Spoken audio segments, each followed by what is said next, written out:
Vigyan Bhairav Granth, Part 2, Section 3, which will describe in detail the topics related to Shloka 5, Karika 42 of Nad, Shabda Brahma, and Mantra Sadhana, upward dharana of the Pinda Mantra, Om or Soham. So, today we're looking at a truly incredible map, a map of the subtle body and of cosmic sound itself. We're gonna step beyond just the intellect, and really unpack these profound ancient teachings together. It's absolutely fascinating how this text guides us inward. So, let's just dive right in. What you're seeing here is so much more than just a physical form. It's this brilliant illustration of the ethereal vessel that every spiritual seeker possesses. You see, the whole philosophical foundation here isn't about abandoning the body to find ultimate liberation. Not at all.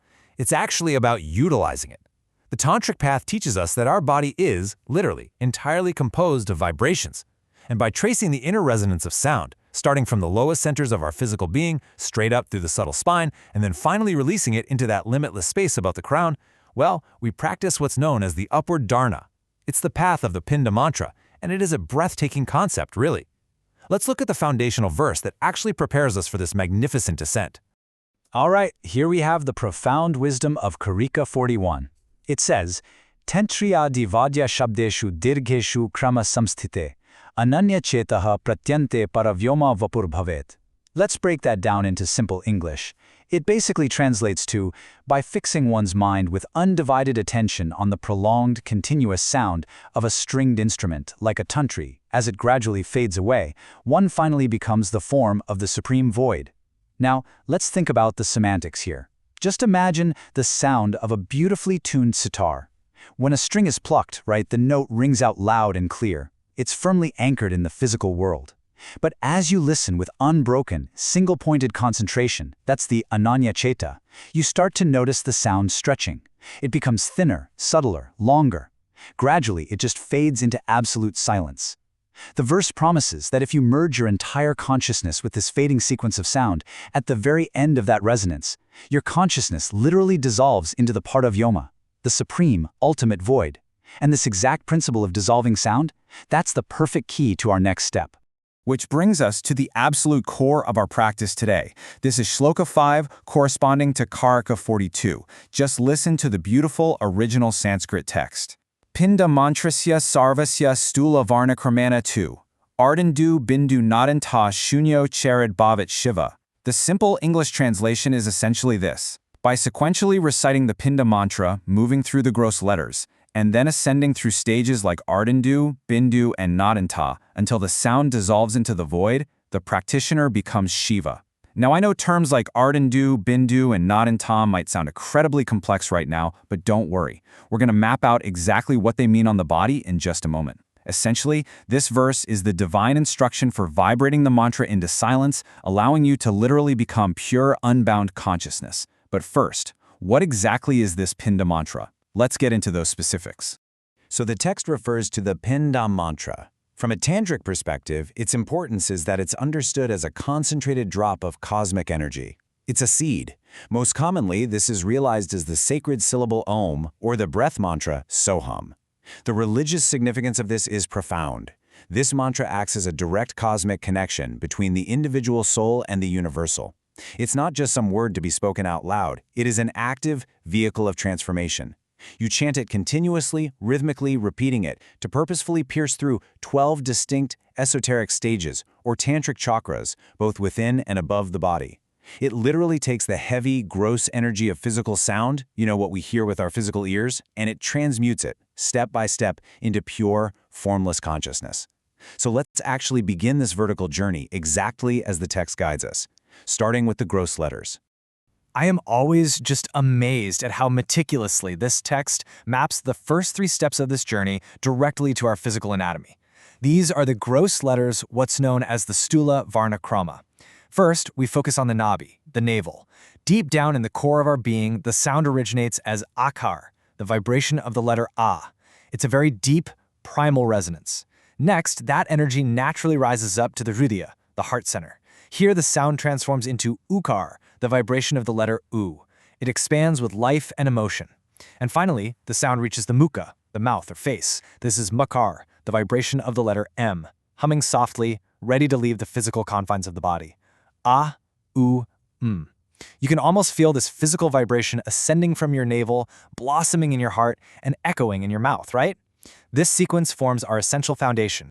Now, focus your attention on the space exactly in the middle of the eyebrows. This is Brimava, and it marks a major shift in the practical significance of this sadhana, because here we are leaving the purely physical realm completely behind.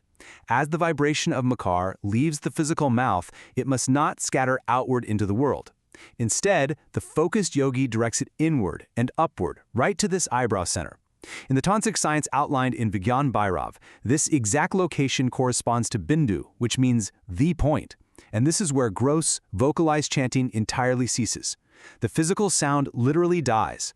What remains is a luminous, silent point of immense potential energy.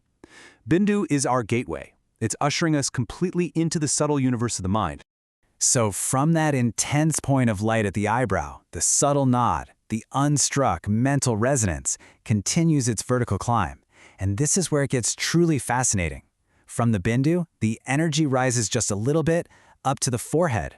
This stage is known as Ardhachandra, and it's visually represented as the shape of a subtle crescent moon.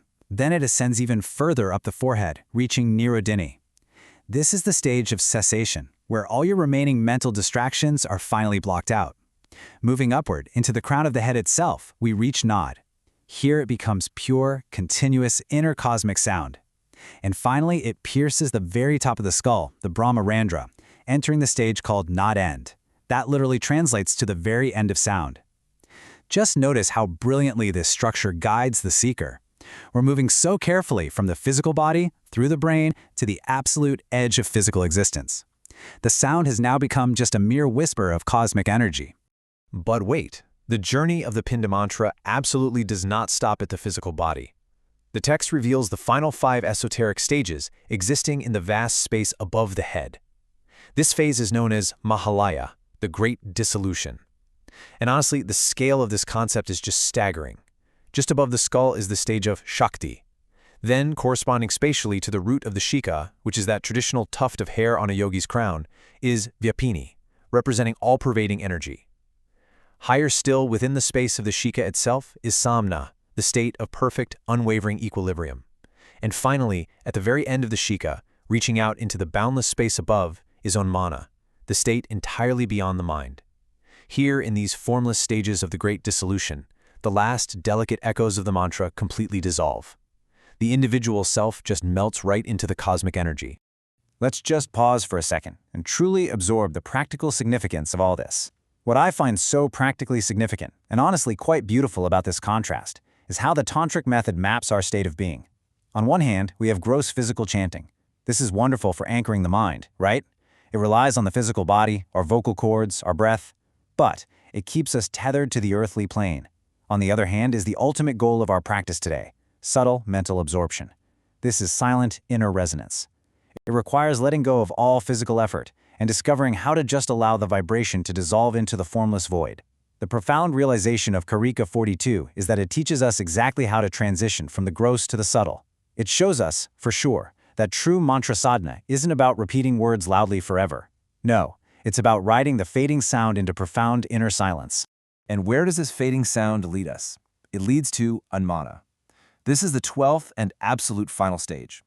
Anmana literally means beyond the mind. In the depths of the Vidyan Bhairav Granth, Anmana is ascribed as the state of supreme Shiva. The ultimate spiritual significance of reaching Anmana is that when your awareness reaches this point, you are no longer an individual chanting a mantra.